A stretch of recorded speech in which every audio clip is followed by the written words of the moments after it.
It's still a nice Sunday at the range. The wind is coming up just a little bit up high, but down low here behind the trees, don't even feel it. But like I said in the previous video, I also brought along the Type 99 number 352. So I've got some test ammo to run through this. I just wanted to get some velocity data on. It's the Hornady round nose interlock bullet that I use a lot in this, in the big 30s, I guess you'd call them, you know, the 303 type bores that use a 311 bullet. I like that Hornady bullet an awful lot. So I wanted to velocity test this. This is some formed Remington Peters brass that was /6. It's been formed into 7.7 Jap that I had laying around. So mostly just wanted to get a real quick baseline on this and see how it goes. So 100 yards still, got the target camera set up here. So we'll go ahead and run some shots downrange. Now, unlike the Yugo Mauser, this one has a very, very sharp pointed front sight. I mean, it is sharp. However, it has a rather large hole in the rear sight. I think even if you stand it up, it's still got the same size hole in it. So anyway, we do have this back to the battle sight setting. We'll just let it run there and go ahead and put some in.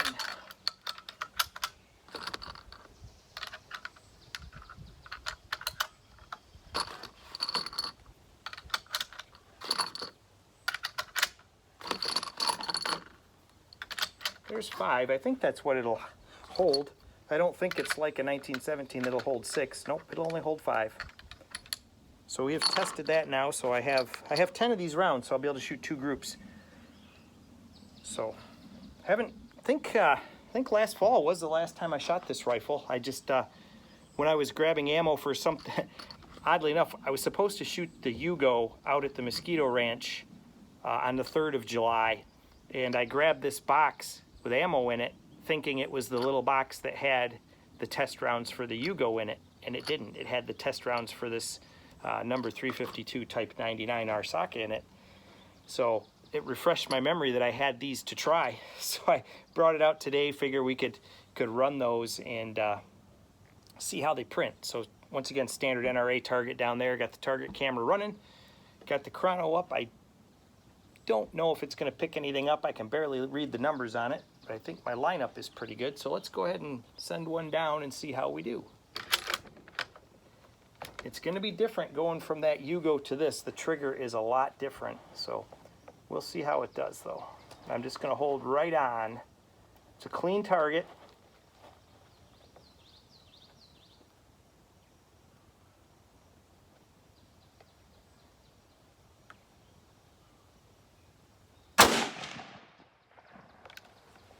And I did get a velocity. It is 2306, I believe.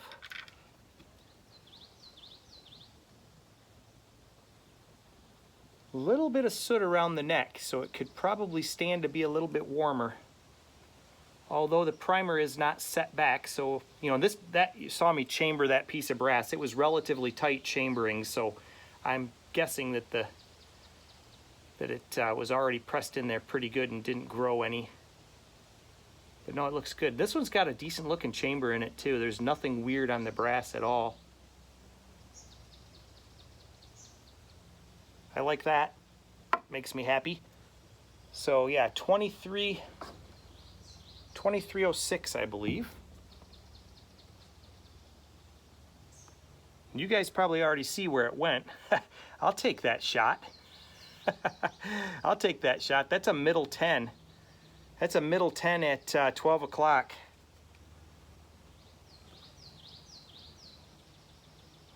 I'll even write down my shots because when I was shooting the Yugo, I lost track of what was what. So, well, can almost only get worse from there.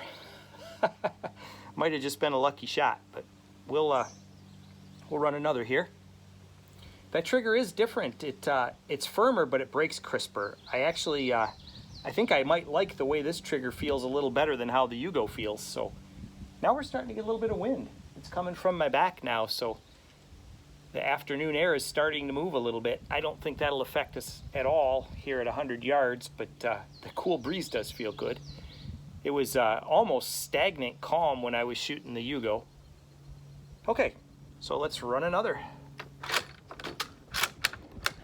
felt a little weird on the chambering there, but it just stuttered a little bit.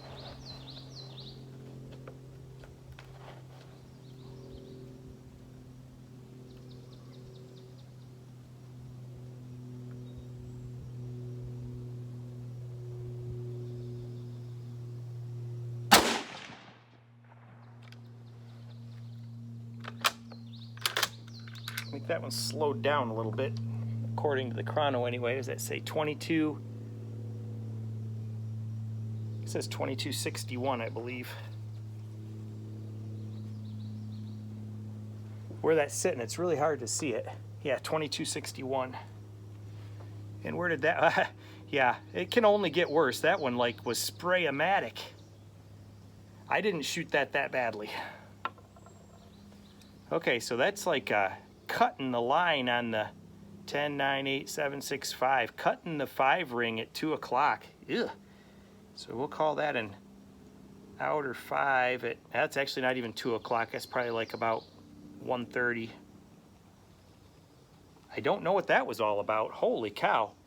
Maybe I jinxed myself when I said it could only get worse. I did hit the 150-yard gong out at Johnson's with this thing the last time I shot it. I don't remember what ammo that was. I wonder if the velocity was that sour on that one and that can shoot that much differently. I seriously doubt it. That's a weird shot. All right, let's try it. Oh, already got rounds in there. I was gonna stick another one in there, but we're running out of the magazine today. That one's another firm one.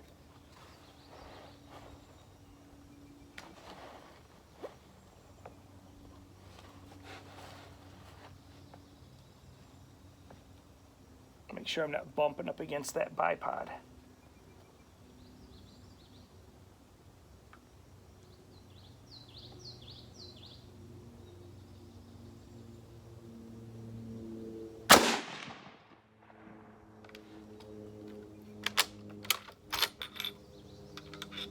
Okay, that one tamed down a little bit. That's a, looks like an outer 9 at about, same, about 1:30, 2 o'clock.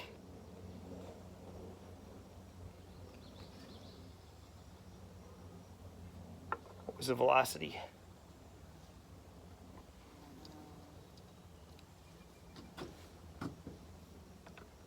$23.14. It'll be interesting if there's another slow one and it goes up and out like that. That'll be interesting to see here. Let's concentrate on that hold. I'm holding center of the bullseye here.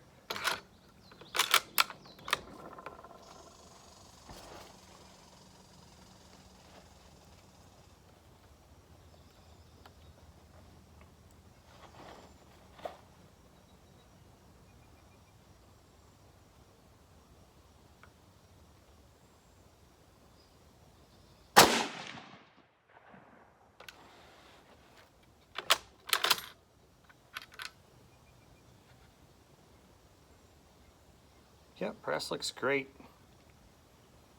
No challenges there. Did that one hit right with that first one? It sure looks like it. It looks like it tore that hole, so it hit like right adjacent to that first shot.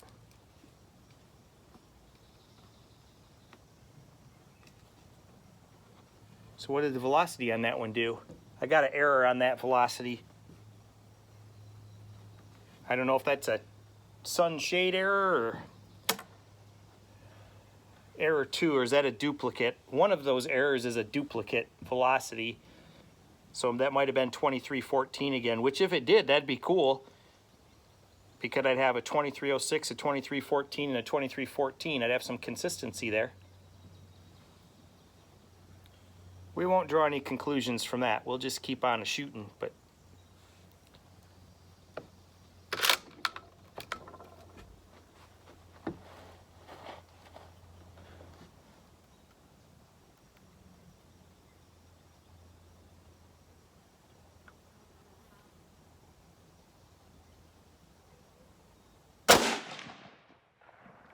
flinched a little bit on that one.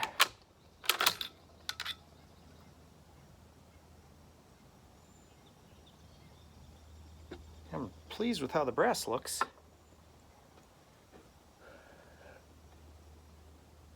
2246. Did it go up into La La Land?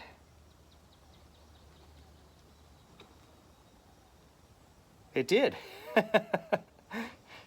Don't let the velocities go down or it shoots to the right. Maybe. Could just be coincidence. So that's like at we'll call that a 10, 9, 8, 7. It's like an outer 6 at about 230 or so. Wow. It does say, yeah, 2246 on the velocity. That's interesting. The ones that were low all did go to the right. That's crazy. That's really crazy. Yeah, let's run the other 5 and see what they do. It's probably not the ammo. It's probably the guy on the sights. I didn't feel the greatest about that shot.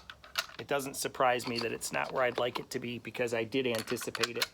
I anticipated it back. I didn't go left or right. My hold was okay, I think, but I did get a little jumpy before I let that one go. I'm not much of a fan of those bipods. They always fall down like that. I think I could probably squeeze it together a little bit. It makes friction back here with this metal clip. You know, when it comes down, there's a block that engages that sheet metal and supposedly holds it up, but I think that the wire pinching up here in the front does as much to keep it in place as anything. On my other rifle, I actually wrapped a piece of rawhide around it right here and tied a bow knot in it just to get it to stay when I was shooting. But I haven't tried to shoot off of it. I don't think that it would work very well for me. It certainly is too tall for off the bench. You know, maybe prone I could do it, but I think it's more geared for shooting up with these goofy aircraft sights back here. I think it's kind of meant to work in conjunction with this setup, but pretty crazy stuff either way. All right, well, let's try another group and see what happens. Just call this shot number 6 and move forward. I think I got around there. We'll know if you see me flinch.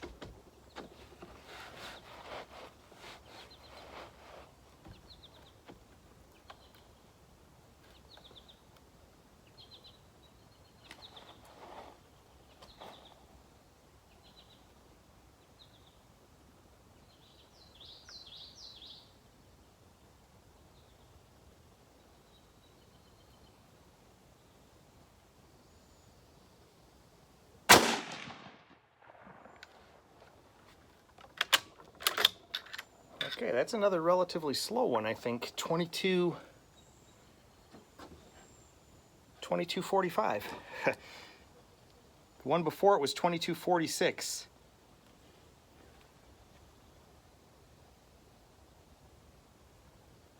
So where did that one go? I've got this middle 10 at 12, outer 5 at 130 is that ugly one up there, outer 9 at 130, middle 10 at 12, and an outer 6 at 230. Did that one go in the top of the 10 ring with that other one, with those other two? I'd like to think that, but 1, 2, 3, 4, 5.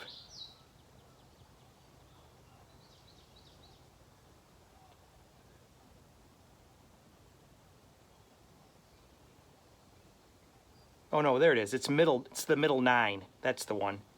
It's that middle 9 at 12 o'clock. That's the one.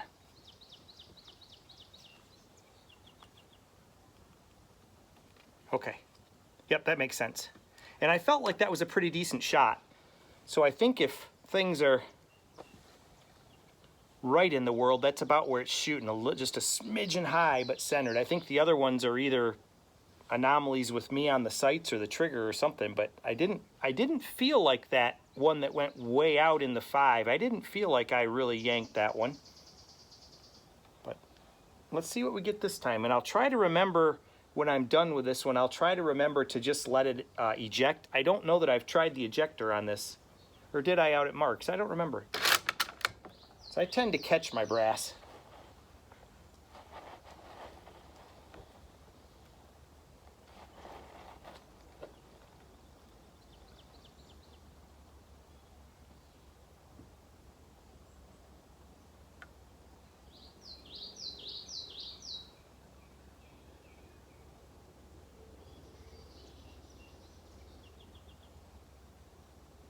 Oh, I'm struggling. Struggling with the eyes there all of a sudden.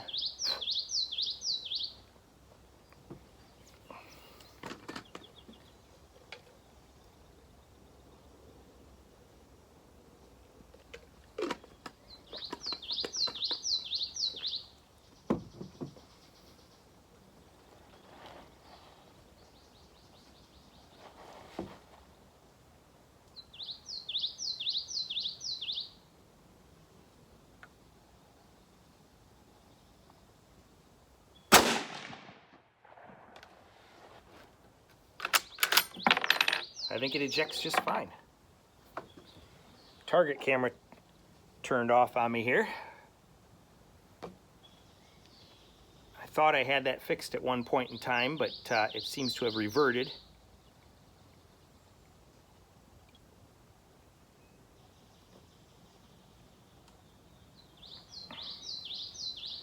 So let's account for that shot. I don't know if you guys saw it, but I don't know where it is. So you got 1, 2, 3, 4, 5, 6, 7. There are 7 shots.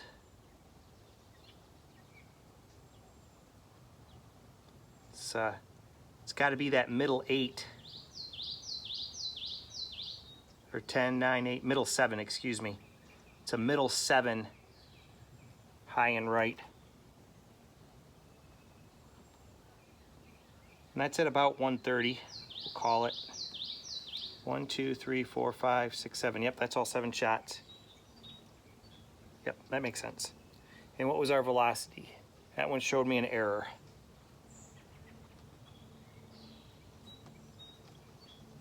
Okay, see if we can do a shot number 8. Same hold. Same hold.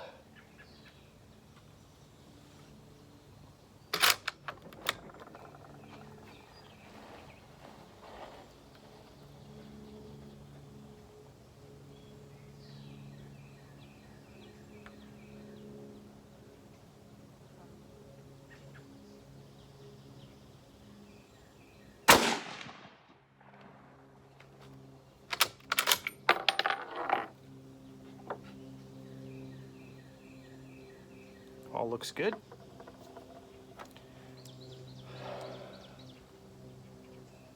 $2,300.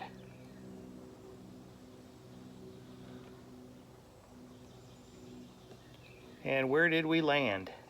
That looks like that's another one in the middle 7, same place. Yep.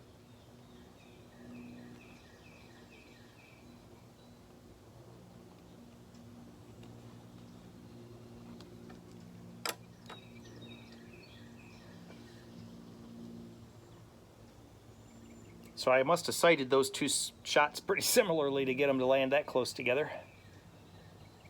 Okay, we got 2 more. Oh, that does not feel good. What happened? Oh, we went over the top of it. Okay, there we go.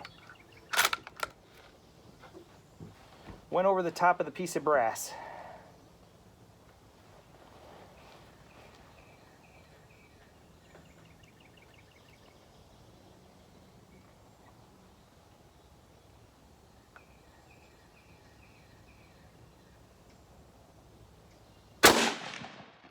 I like that hold.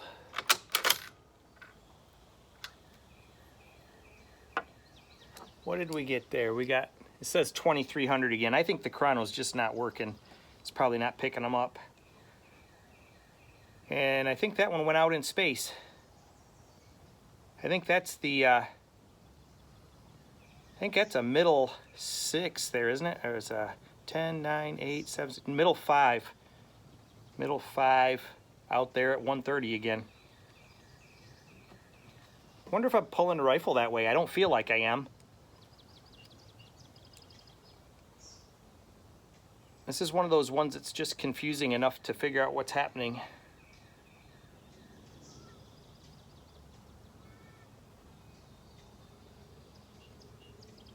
Okay, I have not changed my hold. Now, with changes in light and changes in my eyes, changes in how I'm sitting, when you think you're doing the same thing, you may not be. So it's one of those things. And, you know, we're still looking that's probably still about a 5-inch group or so.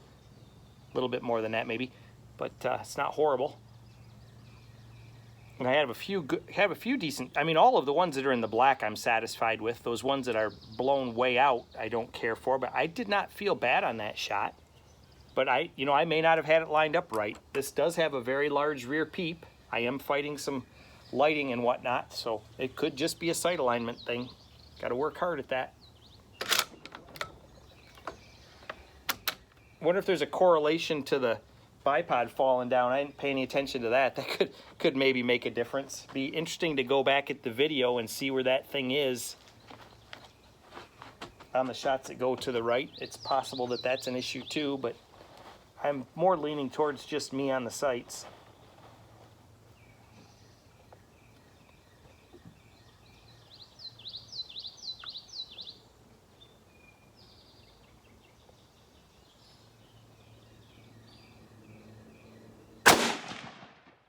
Pretty good about that shot. It gave me an error too, so chrono data is suspect. I didn't think the lighting was going to be real good for it.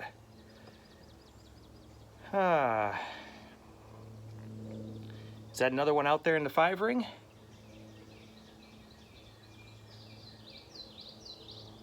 I think it might be. So that's another middle 5, almost right where that other one is.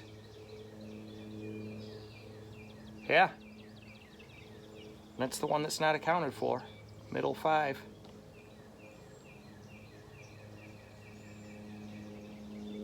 Because I got the middle 5 at 130 that I just marked, and I think this one is right out there next to it.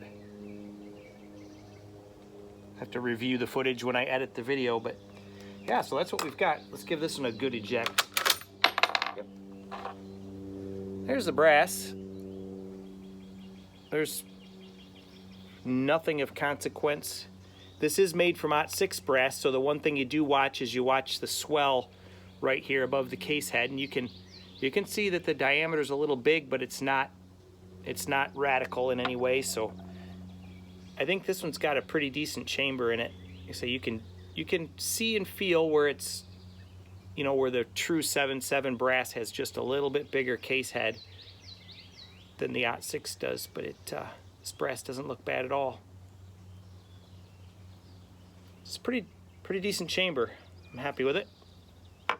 So anyway, I guess we can call this either the 352 or the number 2 Type 99. Say I showed it in a bench video, and I showed it a little bit in that video out at the Mosquito Ranch when we first ran it a little bit. That was when I had that piece of old brass that had a pretty loose primer pocket, and it popped the primer out. When I chambered it, it didn't pop it out when I fired it. It popped it out when I chambered it. It was a lot looser than I thought it was, I guess, and it dumped all the powder down in there, and I had to clean that all out at Mark's, and we were kind of joking around about that. But this is an okay rifle. It, like I said, the bolt pieces all match each other.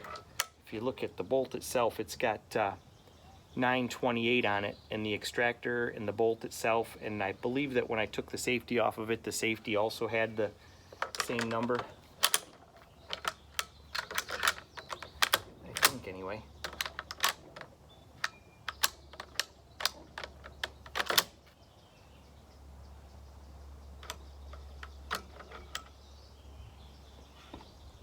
Yep, it's 928 as well.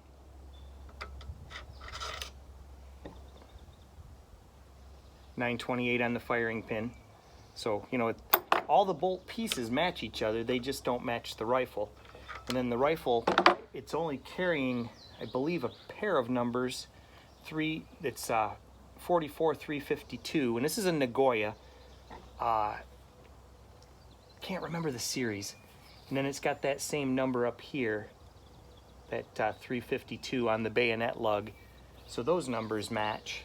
It's got a nice sight. It's all in good shape.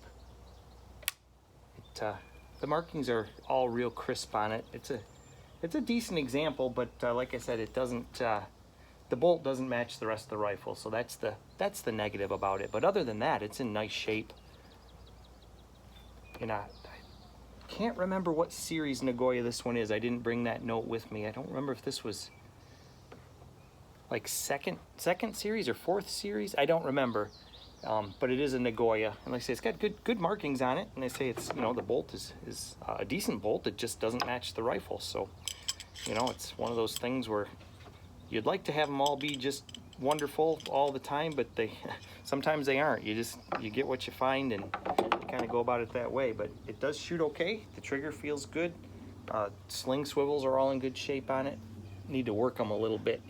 They're just a little bit sticky.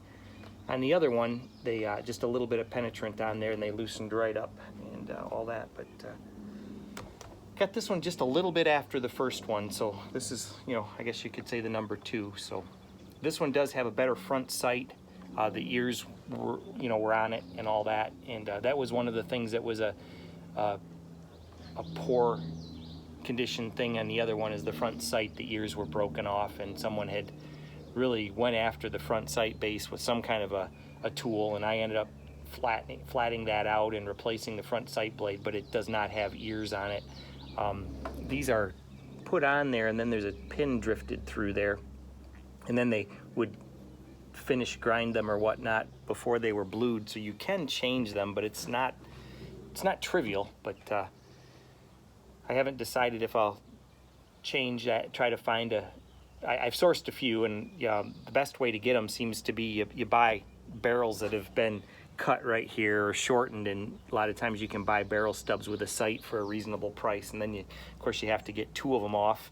And I guess the bad one, if I guess in order to preserve my barrel, I would sacrifice the sight, you know, and slit the sight to get it off cleanly. Whereas on the stub, you know, you want to save the sight, so you do, you know, I could probably